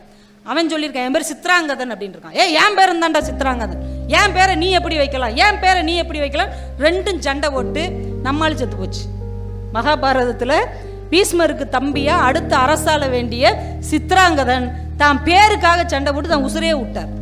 எப்படிப்பட்ட மனிதர்களை நாம பார்த்திருக்கோம் பாருங்க. பேர் என்பது சாதாரணமான விஷயம் இல்லை. பேர் என்பது ஒரு ஈகோவின் அடையாளமாக இருந்திருக்கு. நான் சொன்னேன் இல்லையா, பேர் என்பதுல அரசியல் ஒளிந்து இருக்கிறது. ரொம்ப நுட்பமான ஒரு அரசியல். நான் சில பேர் சொல்றேன். இந்த பேரெல்லாம் நீங்க நம்ம ஊர்ல கேள்விப்பட்டிருக்கீங்களான்னு மட்டும் சொல்லுங்க. பகத்சிங் நம்ம ஊர்ல கேள்விப்பட்டிருக்கீங்களா? அந்த பேர்ல ஆள் இருக்கா இல்லையா? இருக்காங்க. போஸ்னு பேர் வச்ச ஆளை கேள்விப்பட்டிருக்கீங்களா? காந்தி, நேரு, சுபாஷ், ஜவஹர், காந்தி, இந்திரா காந்தி, ஜான்சி ராணி, பிரியதர்ஷினி, இந்த பேர்லாம் நம்ம வச்சிருக்கோமா இல்லையா? இந்த எல்லா பேரும் தமிழ்நாட்டில் வச்சிருக்கோமா இல்லையா சார்? ஆமானா ஒரு கைத்தட்டுங்க. எனக்கு வேற மொழியில பேசுற மாதிரி எனக்கு பதட்டமா இருக்கு. உள்ள மொழியே நமக்கு ஒழுங்கா வராது. இந்த பேர்லாம் தமிழ்நாட்டில் வச்சிருக்கோம்ல. ஏன் இவங்க பேரெல்லாம் வச்சிருக்கோம்? இவங்கெல்லாம் சுதந்திரத்துக்கு பாடுபட்ட தலைவர்கள், நாட்டை முன்னேற்ற பாடுபட்ட நம் இந்திய தலைவர்கள். அதனால இந்த பேர்லாம் வச்சிருக்கோம். இந்த சில பேர் சொல்றேன். இந்த பேரெல்லாம் நீங்க வடநாட்டில் யாருக்காவது வச்சிருக்காங்களான்னு சொல்லுங்க. வ.உ. சிதம்பரம், திருப்பூர் குமரன், பூலித்தேவன், வாஞ்சிநாதன், காமராஜர், வேலு நாச்சியார், பாரதி, இந்த பேரெல்லாம் யாராவது நார்த் இந்தியாவில் யாருக்காவது வச்சு கேள்விப்பட்டிருக்கீங்களா? ஏன் இவங்கெல்லாம் யார்? இப்போ நான் சொன்னவங்கலாம் யாரு? சுதந்திர போராட்ட தலைவர்கள், இந்திய நாட்டை முன்னேற்ற பாடுபட்டவர்கள். அவங்க பேரெல்லாம் நாம பிள்ளைகளுக்கு வச்சிருக்கோம். நம்ம ஆளுக பேரெல்லாம் அவங்க வைக்கவே இல்லை. அவங்களுக்கு தெரியவே தெரியாது இப்படிலாம் ஒரு ஆள் இருந்தார். ஒருத்தர் தான் சொத்தையே விற்று கப்பல் விட்டு அதையும் இழந்து கடைசி காலத்தில் மண்ணெண்ணை விற்று நொந்து போய் செத்து போனார். அந்த ஆளுக்கு பேர் தான் சிதம்பரம்னு நார்த் இந்தியாவில் யாருக்கும் தெரியாது. ஆனால் பகத்சிங்கின் வரலாறு நம்ம எல்லாருக்கும் தெரியும். வேலு நாச்சியாரை பற்றி அங்கே யாருக்கும் தெரியாது. ஜான்சி ராணியை பற்றி நம்ம எல்லாருக்கும் தெரியும். என்ன காரணம்? எல்லாம் பேர் தானேங்க. பேரில் என்ன இருக்கு? போஸ்னு பேர் வச்சா என்ன, நேருன்னு பேர் வச்சா என்ன? ஆனால் அவங்க ஏன் காமராஜன் பேர் வைக்க மாட்டேங்கிறாங்க? அவங்க ஏன் வேலு நாச்சியார்னு பேர் வைக்க மாட்டேங்கிறாங்க? அப்ப பெயர் என்பது வெறும் பெயர் இல்லை. இந்திய தலைவர்கள் உங்களுக்கும் தலைவர்கள், தமிழ்நாட்டின் தலைவர்கள் எங்களுக்கு தலைவர்களே இல்லை என்கின்ற ஏற்றத்தாழ்வின் அரசியல் பெயருக்குள் ஒளிந்திருக்கிறது என்பதை நாம் புரிந்து கொள்ள வேண்டும். பெயருங்கிறது சாதாரணமான விஷயம் இல்லை. சில நேரம் பேர் மாறி போனதுனால சில நன்மைகள்லாம் நடந்திருக்கும். நமக்கெல்லாம் சில நேரம் கிஃப்ட் பார்த்தீங்கன்னா நல்ல கிஃப்டாக நம்மளுக்கு கொடுத்துருப்பாங்க. கரெக்டாக பேர் மாறி போய் மோசமான கிஃப்ட் நம்மளுக்கு வந்துடும். நம்மளாம் அப்படி ஒரு அதிர்ஷ்டத்தில் பிறந்திருப்போம். ஆனால் ஒருத்தருக்கு பேர் மாறி போய் ஒரு நன்மை உலகத்துக்கே நடந்தது. ஸ்வீடன் நாட்டில் ஒருத்தர் இருந்தார், ஆல்பர்ட் நோபல்னு அவருக்கு பேர். அவர் 300க்கு மேற்பட்ட அறிவியல் கண்டுபிடிப்புகள்லாம் கண்டுபிடிச்சார். 300க்கு மேற்பட்ட. அதில் ரொம்ப முக்கியமான ஒரு பொருள் வந்து டைனமைட், வெடிப்பொருள். டைனமைட்னு ஒரு வெடி பொருள் இருக்கு இல்லையா, அது மூலமாக அவருக்கு நிறைய காசு. எப்பயுமே அந்த வன்முறை பொருட்களுக்கு நிறைய காசு கிடைக்கும்ல, அந்த டைனமைட் மூலமாக பயங்கர பணக்காரர் ஆயிட்டார். திடீர்னு ஒரு நாள் அவருடைய தம்பி இறந்து போயிட்டார். யாரோட தம்பி? இந்த டைனமைட் விற்கிறார் பாருங்க, அவர் தம்பி இறந்து போயிட்டார். ஆனால் பத்திரிக்கைக்காரங்களாம் என்ன நினச்சிட்டாங்க, இவர் தான் இறந்து போயிட்டார்னு நினச்சி பத்திரிகையில், பிரெஞ்சு பத்திரிகையெல்லாம் தலைப்பு செய்தியில் போடுறாங்க, மரண வியாபாரி மரணம் அடைந்தார். எப்படி போட்டாங்க? மரண வியாபாரி மரணம் அடைந்தார்னு போட்டாங்க. படிச்சு பார்த்துட்டு இருந்தார், கொலையே நடுங்கிருச்சு. அட பாவி, நம்ம காசு கொடுக்கும் போதெல்லாம் எல்லாரும் வந்து கும்பிட்டு முதலாளின்னாங்க, செத்து போன உடனே மரண வியாபாரின்னு அடிச்சிருக்கானே, இப்போ நம்ம மரணம் இப்படித்தான் எல்லாராலும் பார்க்கப்படுமான்னு அப்படி பதறிட்டார். நம்ம ஊர்ல ஒரு கவிஞன் எழுதுனான், ஒரு தாசில்தார் வீட்டு நாய் செத்து போனது, ஊரே துக்கம் கேட்க போனது. ஊரே போயிருக்காங்க, உங்க நாயா செத்து போச்சு, எவ்வளவு அழகா இருக்கும். நாய்னா நாய், அதாங்க நாய், அது வாளாட்டினா அழகு, அது குலைச்சா அழகு, அது கடிச்சா கூட அழகுதான் அப்படின்னு தாசில்தார்கிட்ட போய் நாய் இறந்ததுக்கு எல்லாரும் கேட்டிருக்காங்க. ஒரு நாள் தாசில்தாரே செத்து போனார், ஒரு நாயும் வரவில்லை. இன்னும் அதுக்கு வரணும், அவரே இல்லை. இந்த பதவிக்கு எவ்வளவு மரியாதை என்பதை ஒரு கவிஞன் முந்தி எழுதுனா. இங்கே உள்ள யாரும் தப்பா நினைச்சுக்கிறாதீங்கப்பா, ஏன்னா அரசு அதிகாரிகளாக நடத்துகிற ஒரு விழா. நான் பழைய கவிதை. இப்போ இந்த ஆல்பர்ட் நோபலுக்கு பதட்டம் ஆயிருச்சு. அப்போ நம்ம இறந்து போனால் இந்த உலகம் நம்மளை இப்படித்தான் பார்க்குமா, மரண வியாபாரியாக தான் பார்க்குமான்னு பதறி போய் அன்னைக்கு ஒரு முடிவு எடுத்தார். அவர்கிட்ட இருந்த சொத்துல கிட்டத்தட்ட 90% வருமானத்தை தனியாக ஒதுக்கி, இனிமேல் யாரெல்லாம் உலகம் முழுக்க மனித சமூகத்திற்கு இயற்பியலில், வேதியியலில், மருத்துவத்தில், இலக்கியத்தில், அமைதியில் இந்த மனித சமூகத்துக்கு உதவுகிறார்களோ அவர்களுக்கு உலகத்தின் மிகச்சிறந்த பரிசாக நோபல் பரிசு வழங்கப்படும் என்று ஆல்பர்ட் நோபல் அறிவித்தார். இன்னைக்கு வரைக்கும் உலகத்தின் மிகப்பெரிய பரிசு எது? நோபல் பரிசு. இது எப்போ வழங்கப்பட்டது? ஏன் வழங்கப்பட்டது? ஒரு பேர் தப்பா அச்சிடப்பட்டதால் வந்த விளைவு. சில நேரம் பேர் தப்பா போனா கூட சில நல்ல நன்மைகள் நடைபெறும் என்பதை நாம புரிஞ்சுக்கணும். சில தவறுகளை நன்மையின் மூலமா தான் திருத்த முடியும். நம்ம மனித குலம் என்ன நினைக்கும் தெரியுமா, ஒரு தப்பு செஞ்சிட்டோம்னா அந்த தப்பை மறைக்கிறதுக்கு இன்னொரு தப்பு செய்வோம். அப்ப மேலும் தப்பு தப்பு தப்பு எல்லாம் தப்பா தான் போகும். ஒரு தவறு நடந்துருச்சா அதை தவறால சரி பண்ணக்கூடாது, சரியால தான் சரி பண்ண முடியும். இந்த முழு பூசணிக்கு அவ சோத்துல மறைச்ச கதை கேள்விப்பட்டிருக்கீங்களா? கொஞ்ச நேரத்தில் முடிச்சிருவோம். ரொம்ப நேரமா பேசிட்டு இருக்கேனோ, ரொம்ப நேரமா நீங்க இங்கிலே தங்கிக்கிட்டு இருக்கீங்க அப்படிங்கிற மாதிரி. எவ்வளவு நேரம் நான் பேசவா? சொல்லிட்டார் சண்முக வடிவேல் ஐயாவுடைய மருமகன். அவர் பேச்சை உட்காந்து கேட்டவர் நம்ம பேச்சை கேட்கறாருன்னு அதானங்க கெத்து. அதுக்கெல்லாம் நீங்க கைத்தட்டலாம். விடிய விடிய கூட நான் கேட்கறேன், நீங்க கேட்பீங்க, நான் ஊருக்கு போகணும்ல. சரி, முழு பூசணிக்காய சோத்துல மறைச்சதுன்னு ஒரு கதை நம்ம கேள்விப்பட்டிருக்கோம். அதோடைய விளக்கம் யாருக்கா தெரியுமா? ஒரு புத்தகத்துல தான் படித்தேன். அது உண்மையா என்னன்னு தெரியல, ஆனால் நல்லா இருந்தது. என்ன அப்படின்னா, ரொம்ப காலத்துக்கு முன்னாடி ஒரு பெரிய பணக்காரர் ஒரு ஊர்ல இருந்திருக்கிறார். இந்த பணக்காரர் வீட்டுக்கு பக்கத்துல ஒரு ஏழை, ஒரு குடியானவன் இருந்திருக்கிறார். அவர் இந்த பூசணிக்காய் கொடி அவர் வீட்டில் வளர்த்துருக்கிறார். நல்ல அழகான பெரிய பூசணிக்காய் விளைஞ்சிருக்கு. இந்த பணக்காரர் வாயை திறந்து கேட்டிருக்கலாம், இல்லை காசு கொடுத்து வாங்கியிருக்கலாம். சில பெரிய மனிதர்களுக்கு எப்பயுமே கொஞ்சம் சின்ன புத்தி உண்டு. படக்குன்னு யாரும் பார்க்கல நினைச்சு அந்த பூசணிக்காவை திருடிட்டு வந்து குழம்பு வச்சு சாப்பிட்டார். பெரியவங்க செய்யற தப்பு அவங்கள தவிர எல்லாருக்குமே தெரிஞ்சு போயிடும். எல்லாருக்கும் தெரிஞ்சிருச்சு, இந்த பூசணிக்காய் திருடினார்ல அவர் வீட்டுக்கு பின்னாடி தான் என் மச்சனே இருக்கான், இந்த பூசணிக்காய் திருடினார்ல அவருக்கு பக்கத்து தெருவில் தான் என் பிள்ளை டியூஷன் படிக்குது, இந்த பூசணிக்காய் திருடினார்ல அந்த தெருவில் தான் நாங்கள் வீடு பார்த்துருக்கோம், இப்படியே சொல்லியிருக்காங்க. காலம் ஓடிக்கொண்டே இருக்கிறது. 2வது தலைமுறை 3வது 4வது தலைமுறை வந்துருச்சு. ஒத்த பூசணிக்காய் திருடிட்டு அந்த குடும்பமே அசிங்கப்பட்டிருக்கு. அதுக்கப்புறம் எல்லாம் நல்லவங்களா தான் இருந்திருக்காங்க. இந்த 4வது தலைமுறை பேரனுக்கு ரொம்ப சங்கட்டமா இருந்திருக்கு. என்னையா அந்த ஆளு ஒரு பூசணிக்காவை திருட போக நம்ம ரோட்ல போகும்போது இந்த பூசணிக்காய் திருடினார்ல அவருடைய பேரன்னு சொல்லி அசிங்கப்படுத்துறாங்களேன்ட்டு அவங்க ஊருக்கு ஒரு ஞானி வந்திருக்கிறார். அவர்கிட்ட போய் சொல்லி அழுதுருக்கான். பணம் காசு சொத்தெல்லாம் இருக்கு, நான் பூசணிக்காய் திருடினாங்கன்னு ரொம்ப அசிங்கப்படுத்துறாங்க சாமி, இது என்ன செய்யறது, என்ன செஞ்ச அந்த பேர் மறையும். அவர் அப்படியே உனக்கு குறுகுறுன்னு ஒரு 5 நிமிஷம் பார்த்துருக்காரு. பார்த்துட்டு உங்கள்கிட்ட பண வசதி இருக்கா, அதெல்லாம் நிறைய இருக்கு, டெய்லி ஒரு 10 பேருக்கு சாப்பாடு போட முடியுமா, 10 பேருக்கு என்ன 50 பேருக்கு சாப்பாடு போட முடியும், சரி டெய்லி ஒரு 50 பேருக்கு நீ சோறு போடு, அனாதைகள் இல்லாதவங்க ஏழை எளியவர் யார் வந்தாலும் சரி டெய்லி 50 பேருக்கு சோறு போடு, அப்புறம் ஒரு 10 நாள் கழிச்சு வா அப்படின்ட்டு. சரின்னு இன்னைக்கிலிருந்து இலவசமாக 50 பேருக்கு சோறு போடப்படும்னு எல்லார்ட்டையும் சொல்லி டெய்லி 50 பேர் யார் வந்தாலும் சரி 50 பேருக்கு சோறு போட்டுகிட்டே இருந்திருக்கிறார். 3 நாள் 4 நாள் 5 நாள் தான் ஆயிருக்கு. 6வது நாள் சொல்லியிருக்காங்க, வந்தவங்களுக்குலாம் சோறு போடுவாங்க பாருங்க, ஒரு வள்ளல் வீடு, அவங்க வீட்டுக்கு பின்னாடி தாங்க நாங்கள் குடியிருக்கோம். வந்தவங்களுக்குலாம் சோறு போடுவாங்க பார்த்தீங்களா, அவங்க வீட்டுக்கு அடுத்த தெருவில் தான் நாங்கள் இருக்கோம், சில நேரம் நாங்களே அங்கே போய் தான் சாப்பிடுவோம். இந்த வந்தவங்களுக்குலாம் சோறு போடுவோம், இப்படியே பேசியிருக்காங்க. 10வது நாள் முடியும் போது முழு பூசணிக்காயை திருடிய வீடு என்கின்ற பேர் மாறி போய் சோறு போட்ட வீடு என்று அந்த வீடு மாறிவிட்டது. இதுதான் முழு பூசணிக்காவை சோத்துல மறைச்ச கதை. அப்ப ஒருவேளை நம்ம குடும்பத்திலே ஒரு தவறு நடந்தால், ஒரு குற்றம் நடந்தால் அதை இன்னொரு தவறால் சரி செய்ய முடியாது. தவறுக்கு மாற்று தவறு இல்லை, நல்லதை வைத்து தவறை மறைத்தால் தவறு தானாக மறைந்துவிடும். இப்ப நல்லதை நம்ம செய்ய ஆரம்பிச்சோம்னா தவறு தானாக மறைந்து போய்விடும் என்பது இந்த ஒற்றை வரி நமக்கு கற்றுக் கொடுக்கிறது. இப்ப வாழ்க்கையில நிறைய விஷயங்களை நாம் கடந்து வந்து கொண்டே இருக்கிறோம். நான் நிறைய எழுதி வச்சிருக்கேன்னு, நீங்க எவ்வளவு தாங்குவீங்கன்னு தெரியல. பேசுங்க பேசுங்க நீங்க சொல்றீங்க. ரைட், 2 விஷயம், தண்ணி குடிச்சிட்டு பேசுங்க அப்படின்றாரு. அவருக்கு தண்ணி தவிக்குது, நான் பேசலாம். வெற்றி தோல்வின்னு 2 வார்த்தை நம்ம வச்சிருக்கோம் இல்லைங்களா. வெற்றி நமக்கு எய்மே என்னங்க, வாழ்க்கையில வெற்றி அடையணும், பையன் படிப்புல வெற்றி அடையணும், மனைவி குடும்பத்துல வெற்றி அடையணும், தொழில்ல வெற்றி வெற்றி வெற்றி தான் நம்முடைய ஒரே இலக்கு.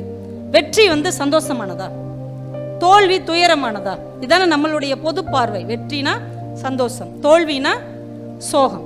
ஆனால் வாழ்க்கையில நம்ம சில விஷயங்களை கற்றுக்கொள்ள வேண்டும். மோசமான வெற்றி என்று ஒன்று இருக்கிறது, மகத்தான தோல்வி என்று ஒன்று இருக்கிறது. மோசமான வெற்றி எது தெரியுமா? இந்த உலகத்துல நடந்த ஒரு விஷயத்தை சொல்றேன். உலகத்தின் மிகச்சிறந்த புகைப்படம் அப்படின்னு நீங்க கூகுள்ல போய் தேடி பாருங்க, சில படங்கள் வரும். அதுல ஒரு புகைப்படம், ஒரு குழந்தை, ஒரு ஆப்பிரிக்கா நாட்டு குழந்தை தவள முடியாம குப்புற கிடக்கும், எலும்பும் தோலுமா. அவளுக்கு கொஞ்சம் தள்ளி ஒரு கழுகு இவ செத்த உடனே சாப்பிட்றதுக்காக காத்துக்கிட்டு இருக்கும். இந்த புகைப்படம் பார்த்துருக்கிறீங்களா? இது உலகத்தின் மிகச்சிறந்த புகைப்படம் என்கின்ற புலிட்சர் அப்படிங்கிற மிகப்பெரிய விருதை வாங்கிய ஒரு புகைப்படம். இதை எடுத்தவர் யாருன்னா கெவின் கார்ட்டர் அப்படிங்கிற ஒரு கலைஞர். அவருக்கு ரொம்ப வருஷமா கனவு, புலிட்சர் விருதை நம்ம வாங்கணும்னு மாபெரும் கனவோடைய அந்த கலைஞன் அலைஞ்சிக்கிட்டே இருந்தான். ஆப்பிரிக்கால தற்செயலா அந்த மக்களுக்கு உணவு கொண்டு போற வேனோட போயிருக்கிறவன் இந்த காட்சியை பார்க்குறான். பசியில 1 கிலோமீட்டர் தூரத்துல சாப்பாடு கொடுக்குறாங்க. இந்த பிள்ளை உடம்ப கூட இழுக்க முடியாம தவண்டு தவண்டு போய் ஒரு கட்டத்துல அப்படியே விழுந்துருது. அத இந்த குழந்தை எப்ப சாகும் நம்ம சாப்பிடலான்னு அந்த கழுகு காத்துட்டு இருக்கு. இதை போட்டோ எடுத்துட்டார். போட்டோ சூப்பரா வந்துருச்சு, ஓடியான்ட்டார் நம்மால். ஓடியாந்து நியூயார்க் டைம்ஸுக்கு புகைப்படத்தை அனுப்பியாச்சு. மறுநாள் புகைப்படம் வெளியில வருது, உலகமே கொண்டாடுது. புகைப்படம்னா இதுதான் புகைப்படம்னு அவருக்கு அவருடைய கனவான புலிட்சர் விருது கிடைச்சிருது. கிடைச்சதுக்கு அப்புறம் தான் அவருக்கு ஏழ்ற ஆரம்பிக்குது. ஏன் சார் போட்டோ எடுத்தீங்களே, அந்த பிள்ளை என்ன ஆச்சு? அந்த பிள்ளைக்கு சாப்பாடு கொடுத்தீங்களா? அந்த பிள்ளைய காப்பாத்துனீங்களா? அட்லீஸ்ட் அந்த கழுகையாவது விரட்டி விட்டீங்களா? இந்த கேள்விக்கு இவர்கிட்ட பதிலே இல்லை. ஏன்? போட்டோ எடுத்தோன்னே ஏன் வேலை முடிஞ்சிச்சுன்னு ஓடியான்ட்டார் நம்மாளு. அந்த பிள்ளை என்ன ஆச்சுன்னு தெரியல. அதற்கப்புறம் விமர்சனம் வருது, ஐயா நீ ஜெயிக்கணுங்கிறதுக்காக ஒரு பிள்ளையோடைய உசுரை பணைய வச்சுட்டியே, நீ எல்லாம் மனுஷனா, நீ தான் உலகத்தின் துரோகின்னு ஒரே வசவுக்காடு. அந்த வருஷம் தான் 94ல் தான் அவர் அந்த விருது வாங்கியிருக்கிறார். விருது வாங்கி 3வது மாசம் தற்கொலை செய்து கொண்டு அந்த 33 வயது இளைஞன் செத்து போனார். அவர் கனவு என்ன? பெரிய விருது வாங்கணும், அந்த விருதை வாங்கினார்ல, வாழ்க்கையில ஜெயிச்சிட்டார்ல, பிறகு செத்து போனாரு. வாழ்க்கையில் மோசமான வெற்றி என்றும் சில இருக்கிறது. வெற்றி என்பது அடுத்தவர்களை ஒரு பணத்தாலோ ஒரு கலையாலோ ஜெயிப்பதில்லை, அடுத்தவர்களின் உள்ளத்தை கருணையால் தொடுவதுதான் வெற்றி. அந்த வெற்றியைத்தான் உலகம் கொண்டாடும். சில தோல்வி இருக்கிறது, மகத்தான தோல்வி அப்படின்னு அதுக்கு பேர். குவார் மேரியல் அப்படின்னு ஒருத்தன் ஆப்பிரிக்காக்காரன். ஆப்பிரிக்கால திடீர்னு இந்த வடக்கு சூடானும் தெற்கு சூடானும் அடிச்சுட்டு ரெண்டா பிரிஞ்சுட்டாங்க. அந்த பிரியிற சண்டையில இவன் குடும்பத்தில் இருக்கிற 8 பேரையும் அரசாங்கமே கொன்றுச்சு. இந்த பையன் தப்புச்சம் பொழைச்சோன்னு அமெரிக்காவுக்கு அகதியா ஓடி வந்து வாழ்றான். 12 வருஷம் அகதியா இருக்கிறான். அவனுக்கு வாழ்வுரிமை கிடைச்சிருச்சு, குடியுரிமை கிடைக்கல, சிட்டிசன்ஷிப் கிடைக்கல. அங்க வாழ்ந்துட்டு இருக்கிறான். ஆனா அவன் ஒரு மிகச்சிறந்த மாரத்தான் ஓட்டக்காரன். 2002 லண்டன்ல ஒலிம்பிக் நடக்குது. இவன் அப்ளை பண்றான், எனக்கு வந்து கலந்துக்கிறதுக்கு அனுமதித்தாங்க. உடனே அந்த ஒலிம்பிக் சொல்லுது, நீ எந்த நாட்டின் சார்பா கலந்துக்குவ? நான் அமெரிக்கா சார்பா கலந்துக்கிறேன். அமெரிக்கால தான் உனக்கு சிட்டிசன்ஷிப் இல்லையே, நீ அங்க ரெஃப்யூஜியா தான் இருக்க, அகதியா தான் இருக்க, உனக்கு அந்த நாட்டு அடையாளத்தை தர முடியாது. வேணா சூடான் நாட்டுல இருந்து சர்டிபிகேட் வாங்கிட்டு வா, சூடான் நாட்டு கொடியை ஏந்திட்டு வா. சூடான் நாட்டு தயாராகுது, சரி நம்ம கொடியை எடுத்துட்டு போ. ஆனா இவனுக்கு விருப்பம் இல்லை. ஏன்? இவன் கண்ணுக்கு முன்னாலேயே தன் சகோதரர்கள் 8 பேரை கொன்று குவித்த அரசு. அதனாலதான் தப்பிச்சு ஓடியாந்து அவன் அமெரிக்கால வசிக்கிறான். தான் நாட்டு கொடியை பயன்படுத்த விருப்பம் இல்லை, வாழ்ற நாடு கொடி கொடுக்க முடியல. ஆனால் தான் கலந்து கொள்ள வேண்டும் என்று திரும்ப திரும்ப திரும்ப கடிதம் எழுதுகிறான், வலைத்தளத்தில் பரப்புகிறான். இதை பார்த்துட்டு உலகமெங்கும் இருக்கிற அகதிகள் ஒரு 3500 4000 பேர் அவங்க கடிதம் எழுதுறாங்க ஒலிம்பிக்கு. அவனை சேர்த்துக்கோங்க, அவனை எப்படியாவது சேர்த்துக்கோங்க. ஏன்னா அவன் நாடற்றவன், அவனுக்குன்னு எந்த நாடும் இல்லை, அவனுக்குன்னு எந்த கொடியும் இல்லை. ஆனால் அவனுக்காக நாங்கள் இருக்கிறோம், ஏனென்றால் நாங்களும் நாடற்றவன். உலகத்தில் இருக்கிற எல்லா அகதியும் அவனுக்கு சப்போர்ட் பண்ணி லெட்டர் எழுதுறாங்க. ஒரு கட்டத்தில் ஒலிம்பிக் குழுவால் அதை நிராகரிக்க முடியல. அப்போ நீ ஒலிம்பிக் கொடியை கையில் வச்சுக்கிட்டு நாடு இல்லாதவனாவே ஓடுன்னு சேர்த்துக்கிட்டாங்க. அவனுக்கு ஏகப்பட்ட மன உளைச்சல், சரியா பயிற்சி பண்ண முடியல. அந்த ஒலிம்பிக் கொடியை எடுத்துக்கொண்டு அவன் ஓடுறான். எல்லா நாட்டுக்காரங்களும் அவங்கவுங்க நாட்டு வீரர்கள் ஓடும்போது கை தட்டுறாங்க. ஆனால் இவன் ஒருவன் தனித்து ஓடும்போது மட்டும் உலகத்தில் இருக்கிற எல்லா நாடு இல்லாதவர்களும் மானசீகமாக அவனுக்கு பின்னால் ஓடுகிறார்கள், அவனுக்காக கை தட்டுகிறார்கள், அவனுக்காக குரல் கொடுக்கிறார்கள். ஆனாலும் அவன் 47வது இடத்தை அந்த ஒலிம்பிக் போட்டியில பெற்றான். 47வது இடம்ங்கிறது வெற்றியா தோல்வியா? சார், ஒரு போட்டியில ஜெயிக்கணும் ஃபர்ஸ்ட் செகண்ட் தேர்டு அப்படி தானே. 47வது இடம் தோல்வி தானே. ஆனால் அன்றைக்கு எல்லா பத்திரிகைகளும் எழுதின, மற்றவர்கள் எல்லோரும் அவரவர் நாட்டுக்காக ஓடினார்கள், ஜெயித்தார்கள். ஆனால் இவன் ஒருவன் தான் நாடே இல்லாதவர்களுக்காக ஓடினான், இவன் பூமியின் மைந்தனாக அன்றைக்கு ஜெயித்தான்னு போட்டான். மற்றவங்களாம் மைதானத்துல ஜெயிச்சாங்க, இவன் மற்றவர்கள் மனதில் ஜெயித்தான்.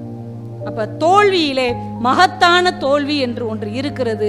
யாரையும் காயப்படுத்தாமல் அடுத்தவர்களுக்காக வாழுகிற வாழ்க்கையில் தோல்வி ஏற்பட்டாலும் அது மகத்தான வெற்றியாகத்தான் இருக்கும் என்பதை நாம குழந்தைகளுக்கு கற்றுக் கொடுக்க வேண்டும். சில நேரங்களில் வெற்றி என்பது வெற்றி இல்லை, தோல்வி என்கின்ற பெயர் தோல்வி இல்லை என்பதையும் நாம் நம் மனதுக்கு பழக்க வேண்டும், குழந்தைகளுக்கு கற்றுக் கொடுக்க வேண்டும். இன்னொருத்தர்கிட்ட அடிச்சு பிடிச்சி வாங்குறது வெற்றி இல்லை, அதுக்கு இன்னொருத்தருக்கு விட்டு கொடுக்குறோன்னு வைங்க, அது தோல்வி இல்லை. இதைத்தான் நம்ம அடுத்த தலைமுறைக்கு பெயரின் அடையாளமாக கற்றுக் கொடுக்க வேண்டும். சங்க இலக்கியத்துல சார் நிறைய பாடல்கள் இருக்குல்ல, அதுல 102 பாடல்களை எழுதினவங்க பேரே தெரியல. எவ்வளவு பெரிய ஆச்சரியம் பாருங்க. 102 பாட்டுக்கு பாட்டு இருக்கு, எழுதினவங்க பேரே தெரியல. சில நேரங்களில் நல்ல விஷயங்களை ஒருத்தர் விதைச்சிட்டு போவார், ஆனால் தான் பேரையே விட்டுட்டு போயிருக்க மாட்டார். பார்த்துருக்கீங்களா? சில கல்யாணங்களில் நல்ல கிஃப்ட்டை கொடுக்குறவங்க தான் பேரை எழுதாமே கொடுத்துட்டு போயிடுவாங்க. என்னையா இவ்வளோ காஸ்ட்லியாக கிஃப்ட் கொடுத்துருக்கான், பேரே எழுதலை. பேர் இருந்தால் இல்லாட்டி என்ன, அந்த பொருள் உங்ககிட்ட இருந்தால் போதும்னு அங்கே ஒரு நல்ல இதயம் நினச்சிக்கிட்டு இருக்கும். தஞ்சாவூர்கிட்ட ஏதோ ஒரு சின்ன கோவில், சிற்ப வேலை ரொம்ப அழகாக இருக்கிற கோயில். காமராஜர் அவர் நண்பர்களோடு அந்த வழியாக போகிறார். இந்த கோயிலை சுற்றி பார்த்துட்டு போவோன்ட்டு பார்த்துட்டு வெளியில் வந்த உடனே காமராஜர் கூட இருந்தவங்ககிட்ட கேட்டிருக்காரு, இந்த கோயிலில் சிற்பங்கள்லாம் எவ்வளோ அழகாக இருக்குது. ஆமாம்மா, ரொம்ப அழகாக இருக்குது. அதை செஞ்ச சிற்பி பேர் எங்கேயாவது இருக்கா அப்படின்னு இருக்காரு. அதான் நாங்களும் தேடி பார்த்தோம், எங்கேயும் காணும். அங்கே உள்ள டியூப் லைட்டில் பார்த்தீங்களா, நன்கொடை உபயதாரர்னு போட்டு இன்னாருடைய மகன், இன்னாருடைய பேரன், இன்னாருடைய கணவன் ஒருத்தர் பேர் எழுதியிருக்கிறார். நூற்றாண்டுகளை தாண்டி நிற்கிற சிற்பத்தை வடித்தவன் தன் பெயரை அதில் பதிவு செய்யவே இல்லை. 3 மாசம் கூட ஒழுங்கா எரியாத டியூப் லைட்டுக்கு நம்மால் பரம்பரையவே எழுதி வச்சிருக்கு. அப்ப எது நிலையான புகழ், எது நிலையற்ற புகழ் என்பதே நமக்கு தெரியலை. பேர் போட்டுட்டா ஜெயிச்சிருவோமா, நிலைச்சிருவோமா? அந்த கலை நிலைச்சு நிற்கணும், அதுதான் நாங்கள் பேர். 102 பாட்டுக்கு பாட்டு இருக்கு, புலவர் பேர் தெரில விடுவாங்களா நம்ம ஆளுக? அந்த பாட்டு வரியவே அவங்க பேரா வச்சுட்டாங்க. ஒருத்தருக்கு பேரே குப்பை கோழியார், அந்த பாட்டில் அப்படி ஒரு வரி வரும், அவருக்கு அந்த பேரை வச்சுட்டாங்க. ஒருத்தர் ஓரேர் உழவர், அவர் ஒரு ஏர் வச்சுருக்கிறார் போல, ஓரேர் உழவர். இன்னொருத்தருக்கு பேர் இந்த நியாயும் நியாயும் யாராயிரம்னு ஒரு பாட்டு வரும்ல, அவருக்கு பேர், அந்த பாட்டை எழுதினவருக்கு பேர் செம்புலப்பெயல் நீரார். அந்த பாட்டு வரியை வச்சு அவருக்கு பேர் வச்சுட்டாங்க. அதில் ஒரு புலவர் பேர் எனக்கு ரொம்ப பிடிக்கும், உங்களுக்கும் அவரை ரொம்ப பிடிக்கும், உங்களுக்கு ரொம்ப தெரிஞ்சவர் தான், நம்ம பக்கத்து வீட்டுக்காரர் தான், கணியன் பூங்குன்றனார். எல்லாருக்கும் தெரியுமில்ல இவரை? அவர் எழுதின வரி எல்லாருக்கும் பிடிக்கும்ல, ஒரு வரி, யாதும் ஊரே யாவரும் கேளு. இப்படி ஒருத்தன் யோசிச்சிருக்கான் பாருங்க சார். 2000 வருஷத்துக்கு முன்னாடி எல்லா ஊரும் என் ஊர் தான், எல்லாரும் எனக்கு உறவினர். இப்படி யோசிக்க தமிழனால மட்டும்தான் முடியும். உலகமே நாட்டுக்காக அடித்து கொண்டிருந்த போது, உலகமே சொத்துக்காகவும் தங்கத்துக்காகவும் மண்ணுக்காகவும் அடித்து கொண்டிருந்த போது, உலகத்தில் உள்ள எல்லா ஊரும் என் ஊரு, உலகத்தில் உள்ள எல்லாரும் என் உறவினர் என்று சிந்திக்க தமிழனால மட்டும்தான் முடியும். அதனாலதான் கணியன் பூங்குன்றனார் 2000 வருஷத்துக்கு முன்னாடி எழுதினார், யாதும் ஊரே யாவரும் கேளீர். ஆனா அவர் பேரை பார்த்தீங்களா, கணியன் பூங்குன்றனார். அதுலதான் நம்மால் ஸ்டடியா நிற்கிறான். எல்லா ஊரும் என் ஊருன்னு சொன்னவர் தான் ஊர் பூங்குன்றத்தை தனக்கு பேரா வச்சிருக்கிறார். கணியன் அப்படிங்கிறது ஜோசியம் பார்க்கிறவர், பூங்குன்றம்ங்கிறது அவர் ஊரு. கணியன் பூங்குன்றனார். எல்லா ஊரையும் நீங்க நேசிங்க, ஆனால் உங்க ஊரை நீங்கள் மறந்து விடாதீர்கள் என்று 2000 வருஷத்துக்கு முன்னாடி ஒருத்தன் தன் பேர்ல பதிவு செஞ்சுட்டு போயிருக்கான். எல்லாரையும் நேசிங்க, ஆனா உங்க ஊரை விட்டுறாதீங்க. ஏனென்றால் உங்க ஊரில் தான் உங்கள் வேர் இருக்கிறது. வேரை தொலைத்து விட்டு எந்த ஒரு கிளையும் விண்ண எட்ட முடியாது என்பதை நாம் உணர்ந்து கொள்ள வேண்டும். இதுதான் நம்ம மண்ணு, இதுதான் நம்ம பண்பாடு, இதுதான் நம்மளுடைய பாரம்பரியம், இதுதான் நம்முடைய அடையாளம். இதை தொலைத்து விட்டு வேற எந்த மொழியும் வேற எந்த நாடும் நம்மை வாழ வைப்பதில்லை. எல்லா மொழியும் கத்துக்கோங்க, எல்லா நாட்டுக்கும் போங்க, சம்பாதிங்க. ஆனால் இது என்னுடைய ஊர், இது என்னுடைய குடும்பம், இது என்னுடைய குலம், இது என்னுடைய இனம், இது என்னுடைய மொழி என்பதிலிருந்து தயவு செய்து ஒரு நாளும் விலகி விடவே விடாதீர்கள். ஆப்பிரிக்கால ஜாம்பியான்னு ஒரு நாடு இருக்குங்க, கேள்விப்பட்டிருக்கீங்களா? அந்த பேரை நான் கேள்விப்பட்டிருக்கேன், ஏன்னா நான் அந்த நாட்டுக்கே போயிருக்கேன். நான் ஏதோ நாகப்பட்டினத்தில் தான் மட்டும் பேசுகிறேன், நீங்கள் நினச்சிடக்கூடாதுல்ல. நான் ஜாம்பியாவில் பேசியிருக்கேன். ஜாம்பியாங்கிறது ஒரு சின்ன நாடு, ஆப்பிரிக்கா கண்ட்ரியில் இருக்கிற ஒரு குட்டி குட்டி நாட்டில் அந்த நாடு ஒரு நாடு. அந்த நாட்டில் நம்ம தமிழர்கள் ஒரு 100 குடும்பம் 200 குடும்பம் தான் இருக்காங்க. ஆனால் அங்கே ஒரு தமிழ் சங்கம் ரொம்ப பிரமாதமாக நடத்திக்கிட்டு இருக்கிறாங்க. ஒவ்வொரு மார்ச் 8 அவங்க அதை பெருசாக செலிப்ரேட் பண்ணுவாங்க. ஒரு பெண் பேச்சாளரை கூப்பிட்டு அங்கே விழா நடத்துவாங்க. அதை ஏப்ரல் மாதம் நடத்துவாங்க. ஒரு 2-3 வருஷத்துக்கு முன்னாடி என்னையை கூப்பிட்டுருந்தாங்க அந்த மகளிர் தினத்துக்கு பேசுறது. நம்ம தான் போனால் அந்த ஊரில் உடனே வந்துட மாட்டோம்ல, 2-3 நாள் சுற்றி பார்த்துட்டு போவோம் அப்படின்னு சொல்லி தங்கியாச்சு. அங்கே இருக்கிறவங்க, இங்கே நீங்கள் விக்டோரியா ஃபால்ஸை பார்க்காம போகக்கூடாது, நயாகரா ஃபால்ஸை விட உண்மையிலேயே பெரிய அருவி இந்த விக்டோரியா நீர்வீழ்ச்சி தான், அது லிவிங்ஸ்டன் ஒரு ஊரில் இருக்குன்னு கூட்டு போயிட்டாங்க. நாங்கள் ஒரு 2-3 லேடிஸ் அதில் உள்ள அந்த பெண் அமைப்பில் உள்ள நாங்கள் 4 பேர் போகிறோம். அந்த போகிற பாதையே அவ்வளோ அழகாக இருக்குது. ஆப்பிரிக்காலாம் ரொம்ப அழகான ஒரு தேசம், பசுமைனா பசுமை, அவ்வளவு அழகான பசுமை, சல்லுன்னு போய்கிட்டே இருக்கிறோம். அங்கே போனால் அந்த விக்டோரியா நீர்வீழ்ச்சி 1 கிலோமீட்டருக்கு அந்த பக்கம் இருக்குது. அப்படியே பாஞ்சு வந்து தண்ணி கீழே உளுந்து மேலே செதறும் பாருங்க. இந்த மேலே செதறதே நம்ம 10 குற்றாலம் மாதிரி இருக்கு. கீழே உளுந்து மேலே செதறது, நம்ம 1 கிலோமீட்டர் தள்ளி ஒரு பாலம் போட்டிருப்பாங்க, நம்ம அங்கே நின்று தான் பார்ப்போம். ஆனால் கீழே உளுந்து மேலே வர்ற தண்ணி 10 குற்றாலத்திலிருந்து வர்ற தண்ணி மாதிரி இருக்கும். ஆப்பிரிக்கா ஆதி பழங்குடிகளின் ஊர், நம்ம மனித குலம் தோன்றிய ஊர் அப்படின்னு சொல்கிறாங்க இல்லையா, அதை நம்ம அங்கே உணர முடியும். வாழ்க்கையில் நீங்கள் ஒரு லட்சியம் ஏதாவது ஒரு நாட்டுக்கு போகணும்னு நினச்சிங்கன்னா கண்டிப்பாக ஜாம்பியா போங்க. அந்த விக்டோரியா ஃபால்ஸில் போய் 5 நிமிஷம் நனைஞ்சிட்டு வாங்க. நம்ம பாவம்லாம் நம்மளை விட்டு போன மாதிரி ஒரு உணர்வு வரும். ஏன்னா அது நம்ம ஆதி பாட்டியின் தாய்ப்பாலாக கூட இருக்கலாம் அந்த அருவி தண்ணி. அப்படி நமக்குள்ள ஏதோ ஒரு மாற்றத்தை, ஒரு உணர்வை அது ஏற்றிருக்கும். அது ரொம்ப சந்தோஷமாக என்ஜாய் பண்ணிட்டு வரும்போது நான் அந்த செக்ரட்டரி மேடத்தில் கேட்டேன், மேடம் இந்த ஆப்பிரிக்கா நாடாக இருக்குது, இந்த நீர்வீழ்ச்சிக்கு எப்படி விக்டோரியான்னு பேர் வச்சாங்க அப்படின்னு கேட்டேன். அவங்க அப்போ சொன்னாங்கங்க. அப்படியே அதிர்ச்சி ஆயிட்டேன். அப்போ ஆங்கில பிரிட்டிஷ் கவர்மெண்ட் தானே எல்லா நாட்டையும் ஆட்சி செஞ்சிச்சு, அப்போ அந்த நாட்டையும் அவங்க தான் ஆட்சி பண்ணியிருக்கிறாங்க. அப்போ லிவிங்ஸ்டன் ஒரு சுற்றுலா பயணி, எப்படி நம்ம யுவான் சுவாங் பாகியான்லாம் நம்ம நாட்டுக்கு வந்தாங்க, அது மாதிரி பிரிட்டிஷ் இங்கிலாந்துல இருந்து ஒருத்தர் போயிருக்கிறார், லிவிங்ஸ்டன் அவர் பேர். போனவர் இந்த நீர்வீழ்ச்சியை பார்த்து அசந்துட்டார். என்னடா நயாகராவை விட பெருசா இருக்கே அப்படின்னு அங்கே உள்ள ஒருத்தரை கூப்பிட்டு இது என்னன்னு கேட்டிருக்காரு. அவர் இவர்கிட்ட பதில் சொல்ல பயந்து போய் ஓடிட்டார். இதுக்கு என்ன பேருன்னு கேட்டிருக்காரு. என்ன இருந்தாலும் நம்மளை ஆட்சி செய்கிற வெள்ளைக்காரன்ட்டு அவர் ஓடிட்டார். ஓன்னவரை இவர் என்ன முடிவு பண்ணிட்டாரு, இதுக்கு யாரும் அடையாளம் இல்லை, யாரும் பேர் வைக்கல, இதுக்கு யாரும் உரிமை கொண்டாட வரமாட்டாங்க அப்படின்ட்டு அந்த நீர்வீழ்ச்சிக்கு தன்னுடைய மகாராணியான விக்டோரியா பேரை வைத்து அந்த ஊருக்கு தான் பேரையும் வச்சுட்டார். அவ்வளோ விவரம் பாருங்க. விக்டோரியா மகாராணிய பேரை மட்டும் வைக்கல, அந்த ஊருக்கு லிவிங்ஸ்டன் தான் பேரையும் வச்சுட்டார். நம்ம ஊரில் ஒரு ஜோக் சொல்லுவாங்க தெரியுமா, பிள்ளைக்கு பேர் வைக்கும் போது ஒரு சண்டை வந்துடும், ரொம்ப நாள் கழிச்சு ஒரு குழந்தை பிறக்கும். இந்த கணவன் அவங்க அப்பா பேரை தான் வைக்கணும் பாரு, மனைவி அவங்க அப்பா பேரை தான் வைக்கணுங்க. அந்த அம்மா சொல்லும், ராமமூர்த்தின்னு வைங்க எங்க அப்பா பேர், அப்பதான் விளங்கும். ஆமாமா ரொம்ப விளங்கிரும். கிருஷ்ணராஜா எங்க அப்பா பேர் தான் வைக்கணும். ரெண்டும் அடிச்சுக்கிட்டு இருக்காங்க. பக்கத்து வீட்டுல இருந்து ஒருத்தர் வர்றாரு, ஏங்க சண்டை போட்டுக்கிட்டு இருக்கீங்க, சிவராமகிருஷ்ணன் வைங்க அப்படின்னு இருக்காரு. ராம எங்கப்பா, கிருஷ்ண இவங்க அப்பா, சிவன் யாருன்னு இருக்காங்க, பரமசிவம் எங்கப்பா அப்படின்னு இருக்காரு. ஒரு பேரை ஒழுங்கா நம்ம வைக்கலன்னு வைங்க, சுத்தி இருக்கிறவன் அவன் பேரை உள்ள திணிச்சிருவான் அப்படிங்கிறதுக்கு அங்க நிஜமான அடையாளம். தன் மகாராணி பேரை அறிவிக்க வச்சாச்சு, அவர் பேரை அந்த ஊருக்கு வைத்து விட்டார்கள். என் இனிய பெரியோர்களே, இது உங்கள் மண், இது உங்கள் அடையாளம், இது உங்கள் பெயர் என்பதில் நீங்கள் உரிமை இழந்து போனால், நீங்கள் உத்தரவாதம் இழந்து போனால், எங்கேயோ இருந்து வருகிற ஒருவர் தன் பெயரை அதில் பதிவு செய்து விடுவார், அதை தன் அடையாளமாக மாற்றி விடுவார். அதனால இது எங்களுடைய தமிழ் இனம், இது எங்களுடைய மொழி, இது எங்களுடைய மண் என்பதில் நாம் என்றைக்கும் ஒன்றுபட்டு இருக்கவில்லை என்றால் வெளியே இருக்கிற யாரோ இதை ஆக்கிரமிப்பு செய்து விடுவார்கள். இதைத்தான் காலம் காலமாக வரலாற்றில் இருக்கிற பெயர்கள் நமக்கு நினைவுபடுத்துகிறது என்பதை உங்களுக்கு மீண்டும் ஒரு முறை நினைவுபடுத்தி, பெயர் என்பது வெறும் பெயர் இல்லை, அது கம்பீரம். பெயர் என்பது ஒரு அடையாளம்.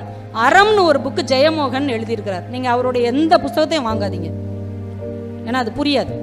ஆனால் அறம் அப்படிங்கிற ஒரு புத்தகத்தை சத்தியமாக எல்லா தமிழர்களும் வாங்கிருங்க. அதில் ஒரு 10-12 கதை இருக்கும். அது நடந்த கதை. இந்த மண்ணில் மனித நேயம் புதைக்கப்படவில்லை, அது விதைக்கப்பட்டிருக்கிறது என்பதற்கான அடையாளத்தில் அறம் என்கின்ற புத்தகமும் ஒரு புத்தகம். அதில் வணங்கான்னு ஒரு கதை இருக்கும்.